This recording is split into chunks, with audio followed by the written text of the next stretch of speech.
భూమి అనేది ఎప్పటికీ మంచి పెట్టుబడి అని చెప్పుకోవాలి. అంతేకాదు ఇది చాలా కుటుంబాలలో ఆర్థిక స్థిరత్వం మరియు స్థితికి చిహ్నంగా కనిపిస్తుంది. బంగారంతో పాటు భారతదేశంలోని గ్రామాలు మరియు పట్టణాలలో మరేదైనా ఆస్తిని విలువైనది, గౌరవంగా భావిస్తారు అంటే అది భూమి మాత్రమే. అయితే భారతదేశంలో ఎంత వ్యవసాయ భూమిని కొనుగోలు చేయొచ్చో తెలుసా? దీనికి ఏదైనా పరిమితి ఉందా? ఇలాంటి కొన్ని ఇంట్రెస్టింగ్ విషయాలు ఇప్పుడు మాట్లాడుకుందాం. భూమి విలువ ప్రాంతాలను బట్టి మారుతున్నట్లే ఈ నిబంధన కూడా ఎప్పుడు మారుతూ ఉంటుంది. చాలా రాష్ట్రాల్లో ఇది పరిమితం చేయబడింది, కానీ వ్యవసాయేతర భూమికి సంబంధించి అలాంటి నిబంధన ఏదీ లేదు. ఫర్ ఎగ్జాంపుల్, హర్యానాలో మీరు మీకు కావలసినంత సాగు చేయని భూమిని కొనుగోలు చేయొచ్చు. భారతదేశంలో జమీందారీ వ్యవస్థ రద్దు చేయబడిన తర్వాత జాతీయ స్థాయిలో కొన్ని మార్పులు చేశారు. ఆ తర్వాత రాష్ట్రాలకు కొన్ని హక్కులు కల్పించారు. అందుకే భూమి కొనుగోలుకు గరిష్ట పరిమితి రాష్ట్రాన్ని బట్టి మారుతూ వచ్చింది.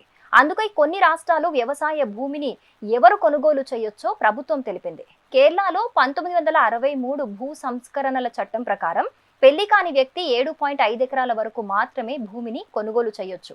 ఇదిలా ఉంటే 5 మంది ఉన్న కుటుంబం 15 ఎకరాల వరకు భూమిని కొనుగోలు చేయొచ్చు. మహారాష్ట్రలో సాగుకు యోగ్యమైన భూమిని ఇప్పటికే సాగు చేసిన వారు మాత్రమే కొనుగోలు చేయాలి. ఇక్కడ గరిష్ట పరిమితి 54 ఎకరాలు.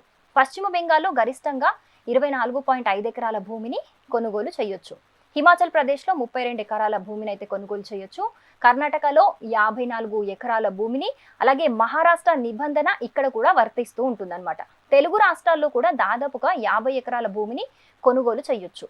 ఉత్తరప్రదేశ్లో ఒక వ్యక్తి గరిష్టంగా 12.5 ఎకరాల సాగు భూమిని అయితే కొనుగోలు చేయొచ్చు. బీహార్లో వ్యవసాయం లేదా వ్యవసాయేతర భూమిని 15 ఎకరాల వరకు మాత్రమే కొనుగోలు చేయొచ్చు. గుజరాత్లో వ్యవసాయ భూమిని వ్యాపారులు మాత్రమే కొనుగోలు చేయాలి. ఒక ఎన్ఆర్ఐ లేదా విదేశీ పౌరుడు భారతదేశంలో వ్యవసాయ భూమిని కొనుగోలు అయితే చేయలేరు. మరియు అతను ఫామ్ హౌస్ లేదా తోటను కూడా కొనుగోలు చేయలేడు. అయితే ఎవరైనా వారికి భూమిని కట్టబెట్టాలి అనుకుంటే వారైతే అది చేయొచ్చు. For more interesting videos stay tuned to news chips.